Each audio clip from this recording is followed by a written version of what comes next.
ఇక West Indies America సంయుక్తంగా ఆతిథ్యం ఇవ్వనున్న టీ20 వరల్డ్ కప్ 2024 షెడ్యూల్ను ఐసీసీ విడుదల చేసింది. జూన్ 1వ తేదీ నుంచి పొట్టి కప్ సమరం ప్రారంభం కానుంది. మొత్తం 55 మ్యాచ్లు 9 వేదికలపై జరుగుతాయి. జూన్ 1న టోర్నీ ప్రారంభ మ్యాచ్లో కెనడాతో అమెరికా తలపడనుంది. టోర్నీలో పాల్గొనే జట్లను 4 గ్రూపులుగా విభజించగా గ్రూప్ 1ఏలో Bharat, Pakistan, USA, Canada, Ireland జట్లు ఉన్నాయి. గ్రూప్ బిలో ఇంగ్లాండ్, ఆస్ట్రేలియా, నమీబియా, అదేవిధంగా స్కాట్లాండ్, ఒమన్లు ఉన్నాయి. అయితే గ్రూప్ సిలో New Zealand, West Indies, Afghanistan, Uganda, Papua New Guinea ఉండగా గ్రూప్ డిలో దక్షిణాఫ్రికా, శ్రీలంక, బంగ్లాదేశ్, నెదర్లాండ్, నేపాల్ ఉన్నాయి. మొత్తం 20 జట్లు టీ20 వరల్డ్ కప్ కోసం పోటీ పడనున్నాయి. అభిమానులు ఎంతగానో ఎదురు చూస్తున్న భారత్, పాకిస్తాన్ జట్ల మధ్య జూన్ 9న న్యూయార్క్ వేదికగా జరగనుంది.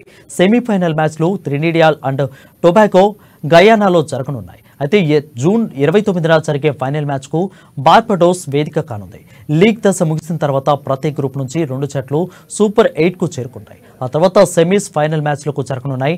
భారత్కు సంబంధించిన అన్ని మ్యాచ్లు అమెరికా గడ్డపైన జరుగుతాయి.